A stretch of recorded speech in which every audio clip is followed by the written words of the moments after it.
നമ്മൾ ഇന്നൊരു അടിപൊളി വഴുതനങ്ങ സാമ്പാറാണ് ഉണ്ടാക്കാൻ പോകുന്നത്. അപ്പോൾ ആദ്യം സാമ്പാറിന് വേണ്ടിയിട്ട് കുറച്ച് മസാലകളൊക്കെ ഞാനിവിടെ എടുത്ത് വെച്ചിട്ടുണ്ട്.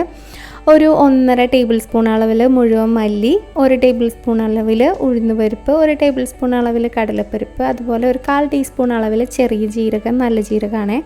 പിന്നെ ഒരു 1/4 ടീസ്പൂണിൽ താഴെ ഉലുവ, 6-7 വറ്റൽമുളക്. ഇത്രയും സാധനങ്ങളാണ് ഞാനിവിടെ എടുത്ത് വെച്ചേക്കുന്നത്.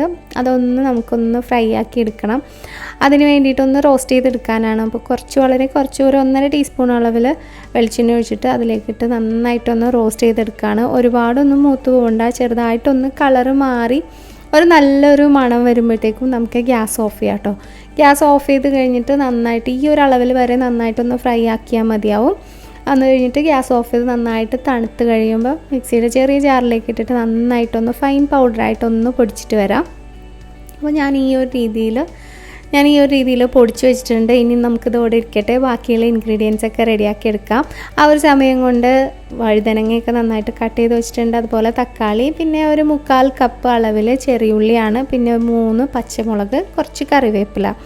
ഇത്രയും സാധനങ്ങൾ റെഡിയാക്കി വെച്ചിട്ടുണ്ട്. അപ്പോൾ എണ്ണ ചൂടായി കഴിയുമ്പോൾ 1/4 ടീസ്പൂൺ അളവിൽ കടുകൊന്ന് പൊട്ടിച്ചെടുക്കുകയാണ്. കടുകൊക്കെ നന്നായിട്ട് പൊട്ടി വന്നപ്പോൾ നമ്മൾ ആദ്യം അരിഞ്ഞു വെച്ച ചെറിയുള്ളി ചെറുതായിട്ടൊന്ന് കട്ട് ചെയ്ത് വെച്ചേക്കാണ് കേട്ടോ. ഒരുപാട് ഫുള്ളായിട്ടല്ല ഇട്ടേക്കണത്, 1-2 പീസായിട്ട് കട്ട് ചെയ്ത് വെച്ചിട്ടുണ്ട്.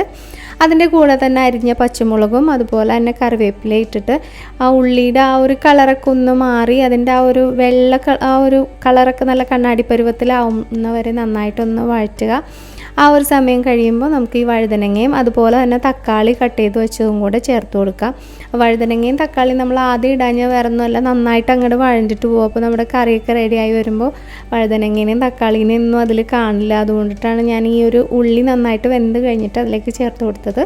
ഇനി നമുക്കിതിലേക്ക് ആവശ്യത്തിന് ഉപ്പും ഒരു 1/4 ടീസ്പൂണിൻ്റെ അടുത്ത് മഞ്ഞൾപ്പൊടിയും കൂടി ചേർത്തിട്ട് ഒന്ന് നന്നായിട്ടൊന്ന് മിക്സ് ചെയ്ത് കുറച്ച് നേരം ഒന്ന് മൂടി വെച്ചിട്ട് കുക്ക് ചെയ്യാം കേട്ടോ. ഏകദേശം ഒരു 2-3 മിനിറ്റ്. ഒരുപാട് വഴണ്ടിട്ട് പോകണ്ട.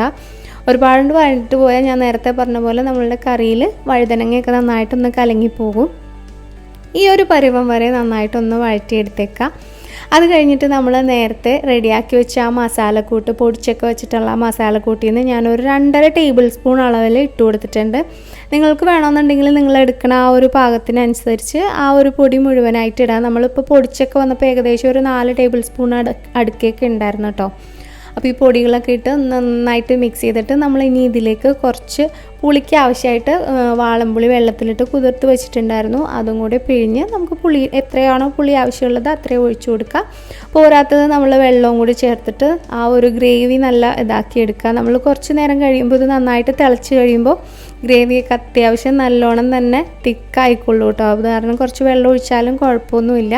അപ്പോൾ നന്നായിട്ട് തിളച്ച് എല്ലാം ഒക്കെ ബാലൻസ് ആയിട്ടുണ്ട്. ഇനി നമ്മൾ ആ ഒരു ടേസ്റ്റ് ബാലൻസ് ചെയ്യാൻ വേണ്ടി മാത്രം വളരെ കുറച്ച് അളവിൽ ശർക്കരയാണ് ചേർത്ത് കൊടുത്തത്. അല്ലാന്നുണ്ടെങ്കിൽ കുറച്ച് പഞ്ചസാര ചേർത്താലും മതിയാവും. അപ്പോൾ ആ ഒരു കയ്പ അങ്ങനെ എന്തെങ്കിലുമൊക്കെ ഒരു ടേസ്റ്റ് വ്യത്യാസം ഉണ്ടെന്നുണ്ടെങ്കിൽ അതങ്ങോട്ട് മാറിക്കിട്ടും.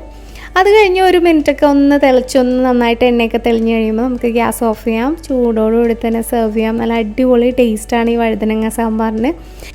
ചോറിൻ്റെ കൂടെയാണെന്നുണ്ടെങ്കിലും ഇഡ്ഡലി സാമ്പാറിൻ്റെ ഒക്കെ കൂടെയാണെന്നുണ്ടെങ്കിൽ അടിപൊളി കോമ്പിനേഷനാണ്. അപ്പോൾ തീർച്ചയായിട്ടും ഈ ഒരു റെസിപ്പി ഒന്ന് ട്രൈ ചെയ്ത് നോക്കണം കേട്ടോ.